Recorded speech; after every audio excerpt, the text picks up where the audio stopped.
else you shall never be happy. The Ministry of Gender and Children's Affairs and other line ministries and non-governmental organizations are working tirelessly to address these challenges through various programs and interventions. Hello everyone and welcome to Chat with NennehAlice. If this is your first time tuning in to Chat with NennehAlice, don't forget to like, don't forget to subscribe, and don't forget to send in your comments, because together we can all improve on this channel. Viewers, I also want to let you know that we are chasing 1,000 subscribers before the end of October. So please, if you have not subscribed, please subscribe. This week we're going to talk about the Global Partnership for Education project.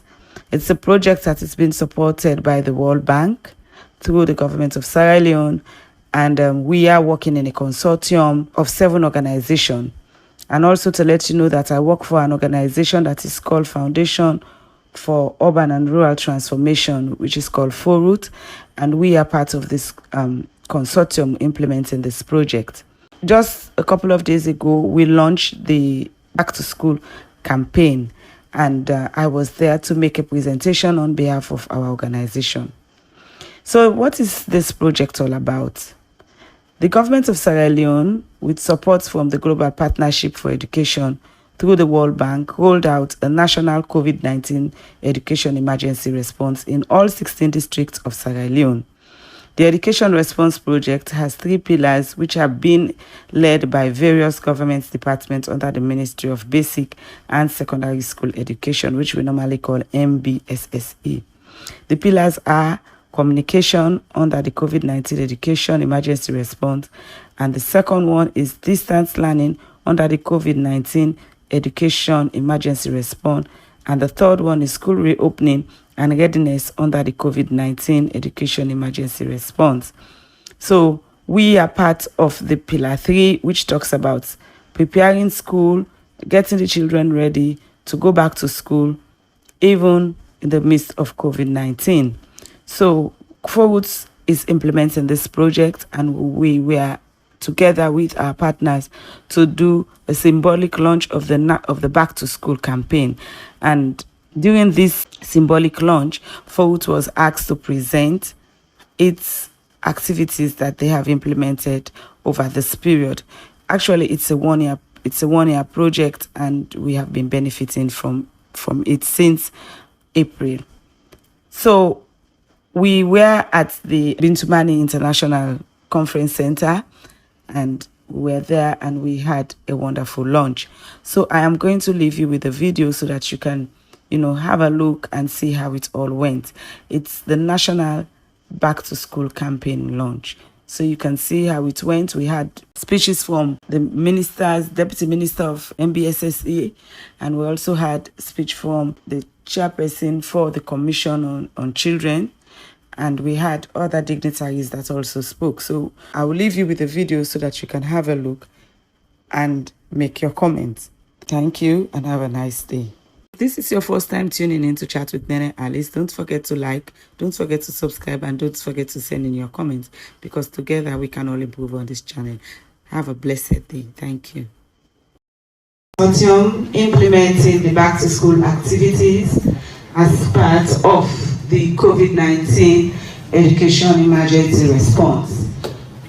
We are working for this project. We are based in Western Urban and Rural District.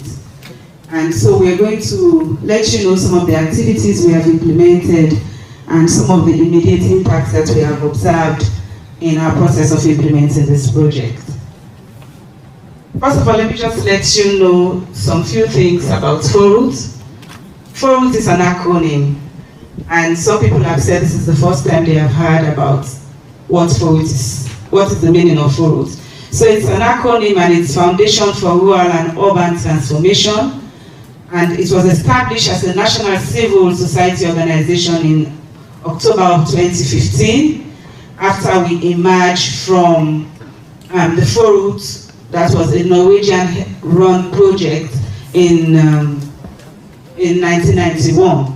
So we are now a fully independent organization and we are not operating as Forward Norway anymore. And we have a mission to empower women, children to fight poverty, corruption, injustice, alcohol, drug abuse through our social mobilization skills, our advocacy skills, our capacity building skills, and also the ways in which we provide services for long-term development. These are our areas of specialty as an organization. We also work to ensure that we are in line with government policies, and we also partner with other civil society organizations that we share the same views with, share the same aspirations with, so that we can make a difference in the lives of Sierra Leoneans.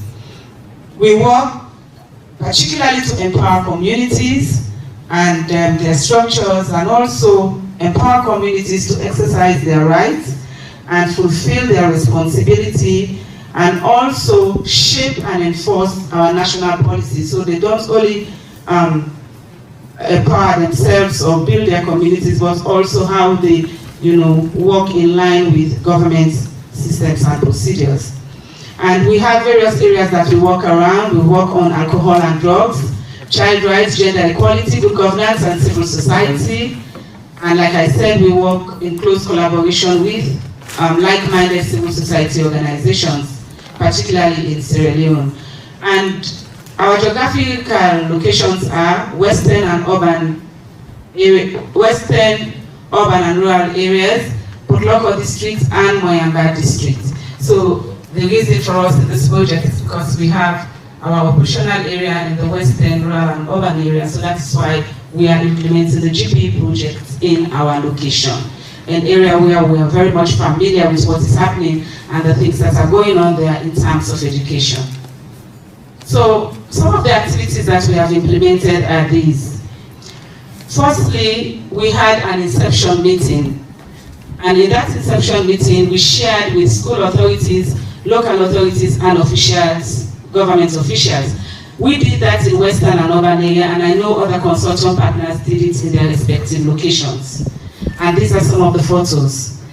And afterwards we distributed first aid kits to 25 primary schools that we're operating with in the rural areas, and 15 secondary schools that we're operating with in western urban area. And if you see, these are the boxes, and we have distributed like 2/3 of those first aid kits, except for secondary schools that are conducting exams that we can give to them after the examination. We have also trained community volunteers in operating learning circles, and the purpose of those, for us to form learning circles is to provide a community level platform for catching up learning opportunities for children, remedial classes for those who require more specific support. So it's not just about us focusing on in-school children, but even out of school, we're doing that. And which we have trained 14 community volunteers in all our communities within the western, urban and rural areas. So each community have one trainer on learning circles. So they will be forming those learning circles, and Forward will monitor the effectiveness of those circles and to see if they are following some of the required guidelines. And in terms of our selection, 1/3 of the 40 participants are females. We have also supported district authorities, particularly within the western area, to raise awareness and to sensitize and increase communities as to how they can, increase school enrollment and retention, particularly in non-targeted communities, because Western urban and rural areas are very, very big, and we are just in 40 locations. So all those other locations that are not part of Forward, but some of the children are benefiting from the schools in the communities where we are working, we have tried to extend our outreach to them to see how children who have dropped out of school can come back to school. And in doing that, we have been able to reach out to 557 people outside Forward, outside our 40 communities. And we have conducted back to school outreach. So these are activities that are going side by side. We have supported 80 representatives from SNCs, teachers, community volunteers and child protection group to come and join us so that we can reach out and talk to people who have dropped out of school, communities and parents who have their children drop out of school to return back to school. We did that through house-to-house calls to encourage girls and vulnerable children to come back to school, particularly children with disability. And we have been able to reach out to 438 community people, including children who we see on the streets hawking goods and doing petty trading, to come back to school. We have also done disaster preparedness. The reason why this disaster preparedness was done, in as much as we have the school safety protocol, was that when it comes to disaster, it's not just for you to have a protocol, but it goes beyond that. You have to prepare for some of the eventualities, and even during the disaster, you should be able to respond appropriately. So we train teachers, community volunteers on disaster preparedness, and we also train teachers, community volunteers, even the children, on how they can monitor the school safety protocol and as part of their school plans. So we train the school children. If you can see, these are photos of where we were engaging children on disaster preparedness and how they can monitor school safety, the school safety protocol. We also train the staff. So if you can see, these are photographs of the trainings on disaster preparedness. And as part of the back to school campaign, we did not only do it with communities, but we went to the schools to talk with school authorities to ensure that when we have encouraged children to come back to school, the school authorities are prepared to enroll them into the school system again. And remember, during the house-to-house campaign or the community outreach, one of the things that came out was that children said they do not have school uniforms, they do not have shoes, and children with disabilities said they do not have assistive devices. And so we needed to talk to the schools as well to see how we can support them in making all those provisions to ensure that the children come back to school.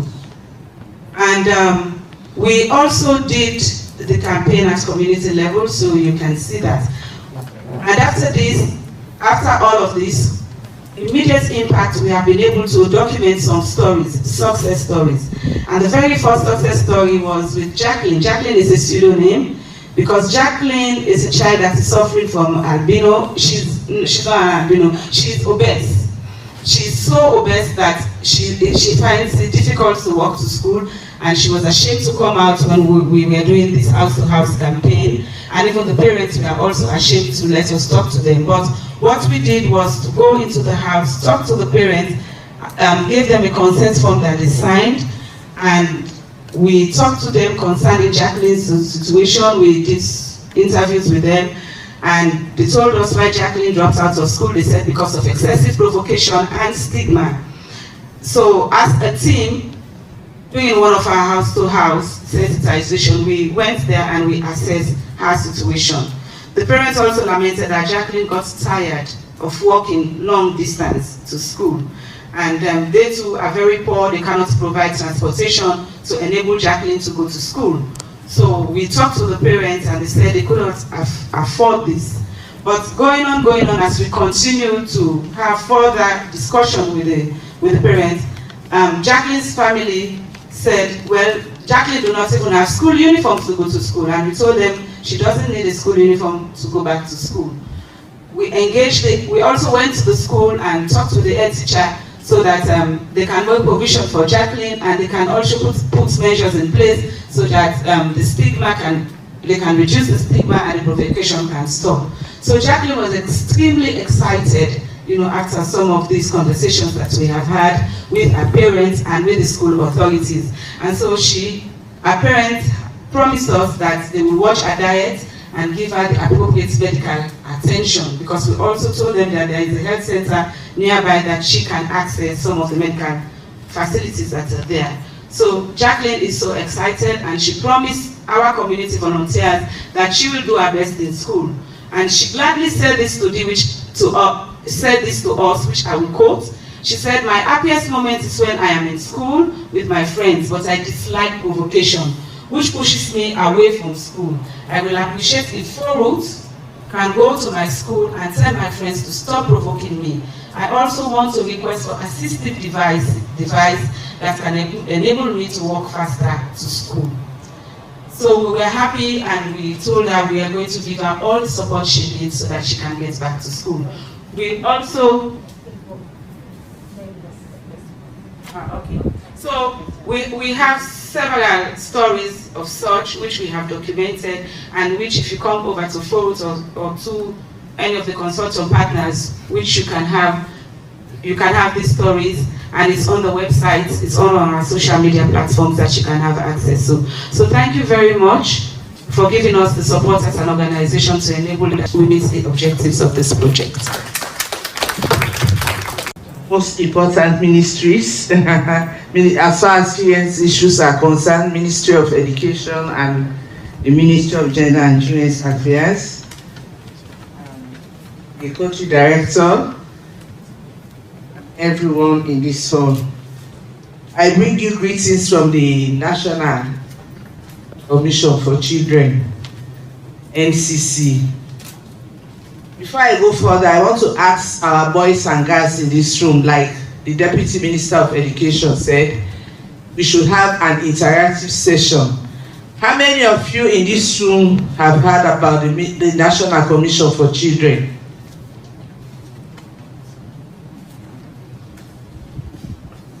Nobody? I just saw one hand up. Just one person? Okay. The commission, there is a commission in this country for children that is responsible for the implementation, to monitor the implementation of Part 3 of the Child Rights Act.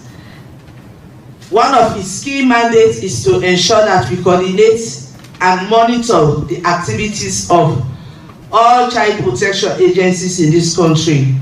So if we are here this morning, we are not here by chance. We are here to also add our voices to what is happening in this room this morning. I want to join all our speakers to congratulate the consortium, the NGO consortium that has organized this program. It's indeed a laudable venture. I feel so proud of you guys.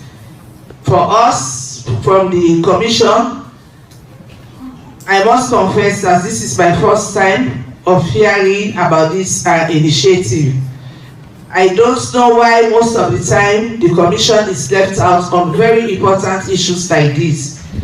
Please, I'm appealing to the consortium of NGOs that you should not leave the commission behind. As a monetary agency, we also be part of all of this process, especially processes that goes around for the rights of children in this country. Greeting. Good morning, Mr. Ture. Good morning, everyone. Welcome back to school. Take your seats. Wow, wonderful. I observed something that makes me happy for you, because I see all of you maintain a distance, and also you put on your face masks. This shows that you follow the COVID-19 goals for you to prevent life. Keep it up, clap yourself. Where are the others? Yes, sir. The last time I saw Zainab at Kogo Market selling granules. By the way, I think she's pregnant. What? Is Zainab pregnant? Yes, sir. Oh, one of my best students in this class. Yes, madam. This thing is so... Yes, madam. Yes, sir, Mr. Ture. I saw Mohamed Bangura on my way. Mohamed Bangura said his parents died on COVID-19 and he has no one to take care of him. Mohamed Bangura again is a bike rider, one of my best friends in this class. Oh, what is actually going on in this country? Or are we talking about tomorrow? Yes, sir. It's true, sir. Mohamed is a bike rider. We know that Mohamed used to be my best friend, and Mohamed now is parents was died out of COVID-19, and also even the village of Mohammed is the only one that is going to school, and now is a dropout. It is so pathetic, sir. Oh, Muhammad Bangura, one of my best students in this class, who always like to ask questions that is not even relevant, is now a bike rider. Oh, so please go and sympathize for me, because for those that lost their parents during this pandemic, it's so bad for me to have this news. And for those that are pregnant, please go and inform them that the government of Sierra Leone had made a provision for all pregnant women for them to come to school, because if they have determination for them to be a good educational system in the country. And for that reason, I prepare a note for you to take a simple topic. But due to this news, here be the end of our class for today. Thank you, Mr. Tunge. Hi, my brother. How are you doing? I'm fine, and you? How did you see the advice that Mr. Tunge gave to us today? By the way, it's nice actually. It's good, you know. Hey, just look at Zainab is running away from us. Zainab, don't run away. Come to us. Zainab, what's wrong? Told me she's pregnant. Zainab, what's wrong? Zainab, talk to us. What's wrong?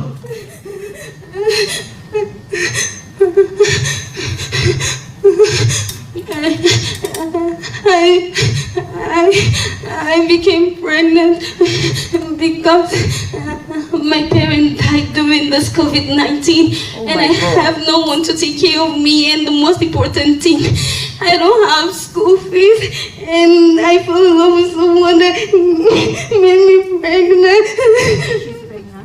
Oh my God, my sympathy. Is that all? But I don't want that to be a problem concerning the free. Now the government of Sierra Leone has made it simple for us, we the peoples. The government has made an inclusive, free and quality education for the school-going people. Even if you are pregnant, you can still go to school.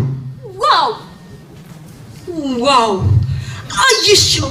That's pregnancy. I can go with it to my companions. They will laugh at me. How can I go with this? As long as you are determined and you are prepared, you are ready to learn, the government can assist you. Wow. Since I can go to school with this pregnancy, I think I will make provision for myself. I will go to school next week. Thank you very much. And Mr. Ture was asking for you. You know that you are the cleverest student in the class. So please, we want to see you on Monday. Please. Okay, tell him I will come to school on Monday. Tell him. Thank you. The Ministry of Gender and Children's Affairs and other line ministries and non-governmental organizations are working tirelessly to address these challenges through various programs and interventions. At this juncture, let me highlight government's policies and interventions. Distinguished personalities, ladies and gentlemen, our government over the last few years has made significant strides to address the challenges affecting child's access to school and improving school completion rates. In this same place, His Excellency President Julius Maada Bio launched the Hands of Our Girls. I just want to sound the critical thinking of these children. Who heads the Hands of Our Girls and who is so instrumental with it? Can I hear from you? We don't want boys and girls to always be listening. They should be talking to us. It's a child-centered method. Who is the lady in charge? Can I get it from you, please? Are school children here? Yes, ma'am. Who is the one responsible for the Hands of Our Girls? I want to hear it from you. Thundering out. Who is she? Speak out, please. The First Lady of our country. The First Lady of our country. What is her name? Thank you very much. This program has been a huge impact in promoting education for the girls. Am I telling lies? Is the truth. Also, I want to hear it from you. Speak out. Your boys and girls, very young. And it has ensured that teenage mothers return to school. And indeed, they are in school. The government made a partnership with the Global Partnership for Education, the World Bank. Marie, that is why Marie is here. And our other development partners of the Multi-Donor Trust Fund to roll out the free education project, which is aimed at improving educational service delivery in Sierra Leone. Part of this project is improving teaching methodologies, ensuring that our teachers are empowered in gender and inclusive methodologies to accommodate children with disabilities, focusing on building their capacities and in turn teaching the children for a better life responsiveness. In March of this year, the Honorable Minister of Education, David Senge, launched the Radical Inclusion Policy, which is our government's guide to ensure that schools throughout Sierra Leone are accessible to and inclusive of all children, especially those that are typically marginalized or excluded, or in particular, disabilities. Children from low-income families, children in every stakeholder, you must show your citizenship in engaging community people. It is not only the Ministry of Basic and Senior Secondary Education. We usually have our fingers pointed on them. We always have the NGOs pointing fingers at them. Today, we are called to order to serve our country, to serve our children, despite their situation. Of course, children with special needs went to us yesterday. I just want to share. That problem has been solved. Their subventions have been paid. We care for you, School of the Blind. We care for you, the hearing impaired. We care for you, the disabled. We are with you. We want you to learn. And for the other children, we want you to learn too. Be yourselves and do the best we can. On behalf of the consortium, on behalf of the government of Sierra Leone, on behalf of the Ministry of Basic and Senior Secondary Education, under the leadership of Honorable David Senge, and on my own behalf, today officially launch the National Back to School campaign.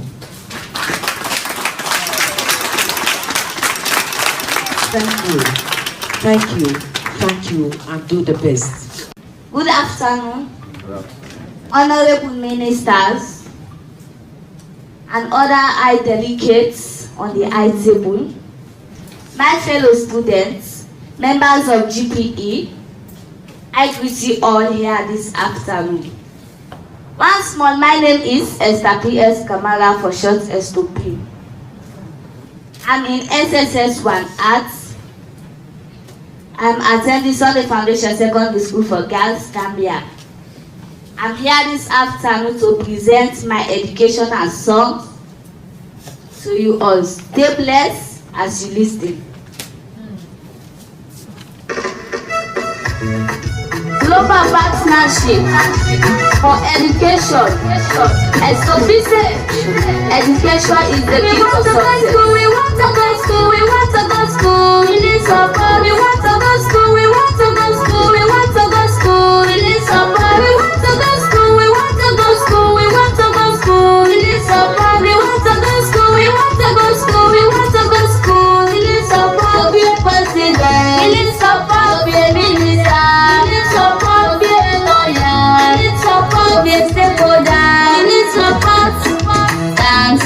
the government and the World Bank to giving support to GPE to support us. Education is key to every nation. On behalf of all the children in Zambia, I want to say thanks to Global Partnership for Education for this back to school project. We want to go school, we want to go school, we want to go school. We need support. We want to go school, we want to go school, we want to go school. We need support. We want to go school, we want to go school, we want to go school. We need support. We want to go school, we want to go school, we want to go school. We need support. We need president. Support the minister. We need support. The lawyer. We need support. The stakeholder. We need support. We are privileged to get this project concerning education. We are reaching out to hungry children in Zambia, to all disability able or vulnerable children. Mama say no children go school. Clap and dance, appreciate that. Auntie say no children go school. Global Partnership It's for all. we want to go school, we want to go school. I dedicate this song to the president and the government of Sierra Leone. We say thank you, sir. We say thanks to you all. We say thank you, sir. We say thanks to you all. We thank the president and the government of Sierra Leone. We thank the president and the government We want to see the ministers of state. We want to see the ministers of state. As we are saying thanks to his president, retired Brigadier Julius Malabo. Come on, come on.